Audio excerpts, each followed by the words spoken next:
Hey, what's up, Gemini? This is April with astrolotta.com. I'm here with your March 2017 monthly horoscope. Once again, my board is back by popular demand. A lot of people enjoy seeing physically what's really going on, like a little map here of the planets, so we're not just making this stuff up. So it is a great visual tool. I'm glad people are enjoying it. So what's going on for my Gemini people this month in March? Well, we still have energy hanging out in Pisces. We still have the sun here. We've got, the slower moving planets and asteroids and points, which is the node Chiron. Neptune, we've got Mercury still here for a while. We've got the sun here, all in your 10th house of career. So there was also an eclipse that happened at the end of the month here. So you guys can be still going through like some changes with career, where you want to be in your life, what kind of status you want to be known for, what your legacy you want to be known for is. All of that stuff is the focus still carrying on and lingering at the beginning of March. Also, we still have Mars in a conjunction with crazy Uranus here. Uranus is like a crazy zany guy, shooting lightning bolts down at us and causing unexpected things to happen.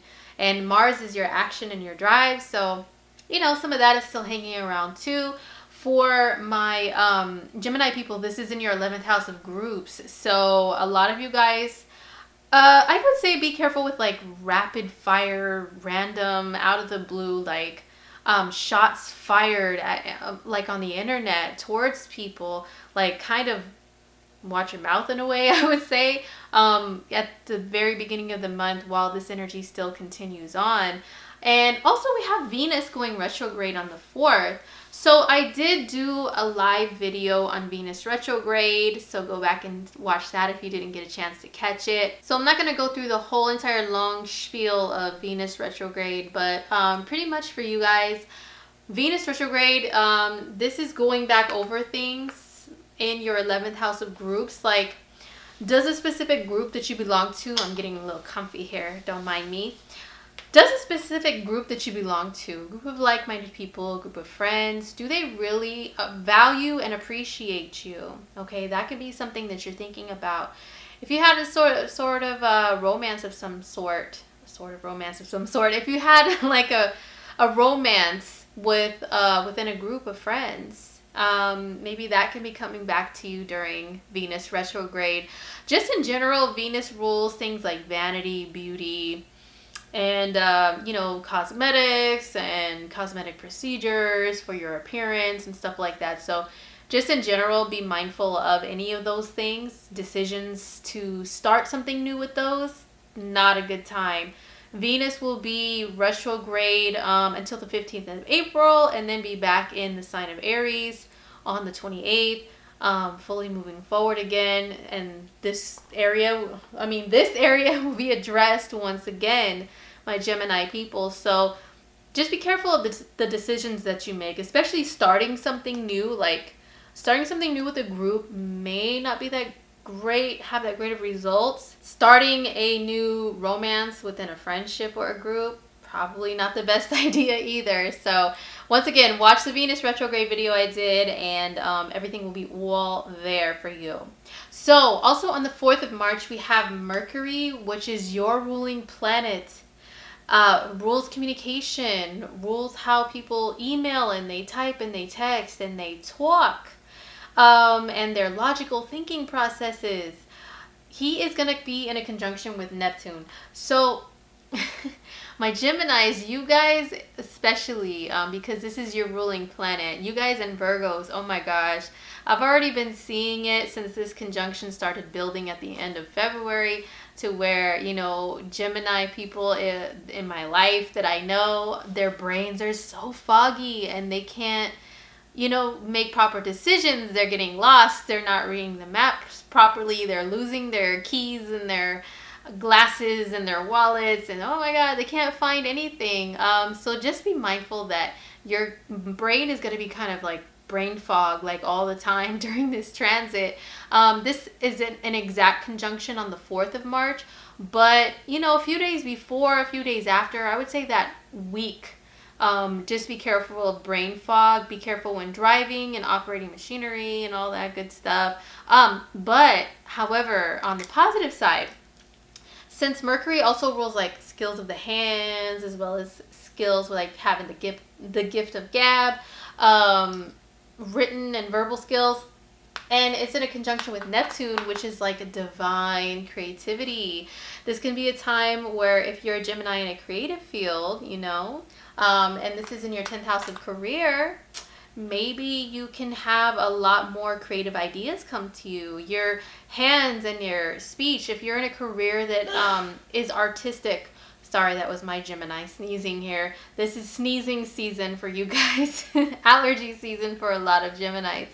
But if you have a career where you are creative, you're artistic, you sing, you write music, write poetry, play instruments, you paint, you do photography, videography, any of that stuff, graphic design, this is actually an advantage for you because you'll have all this creativity just like beam down from Neptune. So, take advantage of that. But also on a negative side though, Mercury and Neptune here in your career house, it can cause some confusion about where you want to be in career.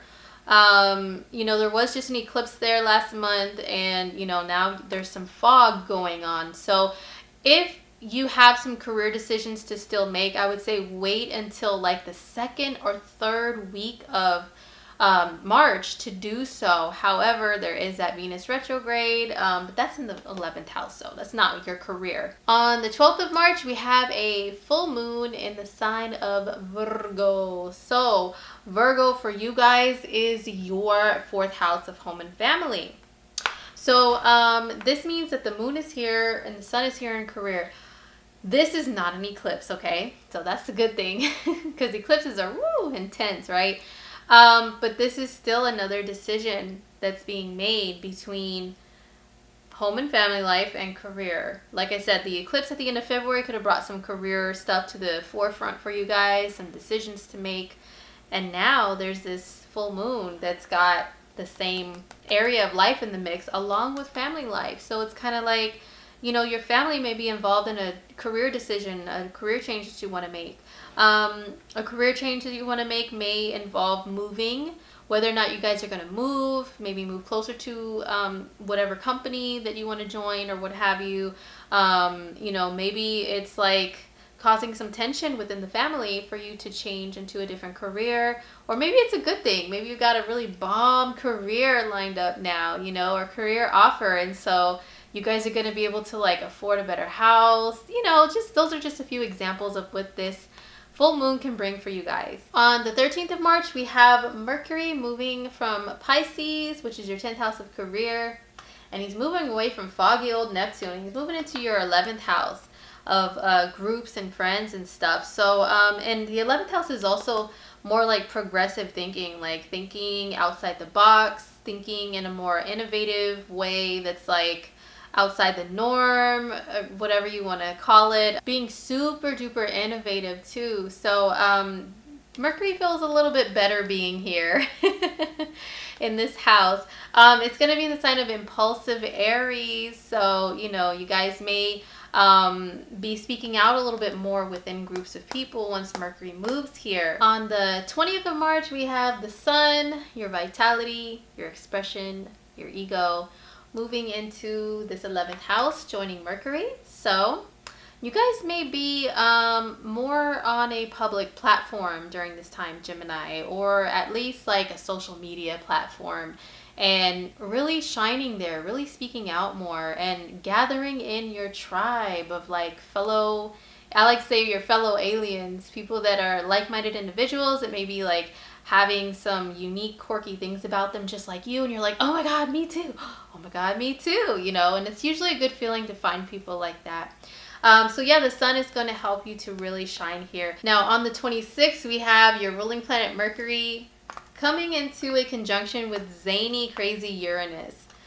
Few things can happen here. You will feel so like being your unique self, more expressive of that, of your unique individuality, and maybe a little bit more rebellious, especially in the way that you speak during this time. Also, this is really good for channeling like innovative ideas, especially ones that if you're involved in something that requires you to be on like technology, on the internet and stuff like that. This is a really good advantage for you, Geminis. And you may just get some like insights into things like futuristic plans and ideas and visions.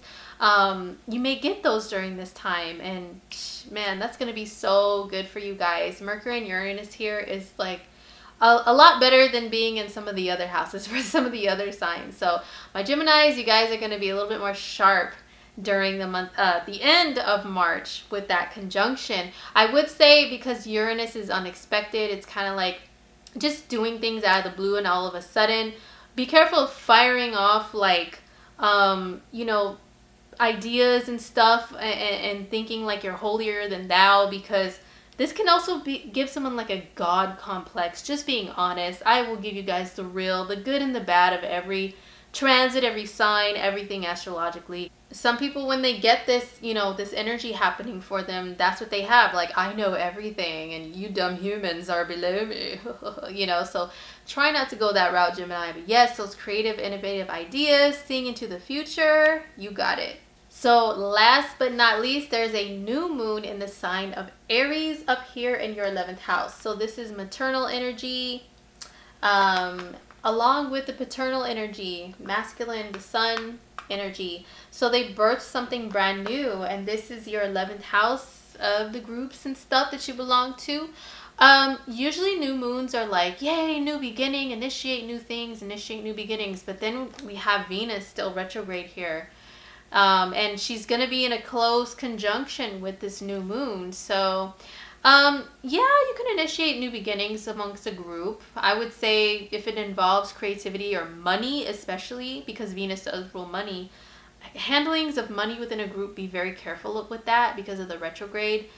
And just any decisions that you make, just make sure you're in the clear about everything, Gemini, and there are no details missed, you know, because of Venus retrograde. But yeah, this can still mean some sort of new beginning with you and a group, whether it's letting go of a group of individuals that you no longer get along with or have anything in common with, or you guys are splitting apart because it's like, we don't see eye to eye anymore, you know what I mean? Or it can be like a group you've always wanted to join, you know, joining in, but like I said, Venus retrograde, she may make you think twice about things. So that was it, Gemini. That was your March monthly forecast. Thank you so much for watching, and don't forget to click like on this video. Don't forget to subscribe to Lada's channel. And also, I would love to speak with you. Visit me on my readers page on astrolada.com. We can chat about your astrology chart, your birth chart, your transits. I can hook up a love and relationship compatibility video for you guys. I don't just do the reports. I actually go really deep into this compatibility, the synastry stuff, and really tune in and channel you and another person and your relationships. So I think we're having some specials on that. Check out my readers page and see if there's some sales going on in March. I'm sure there is. And yeah, hit me up and we can chat. All right, so take care of yourselves, and I'll see you guys in April.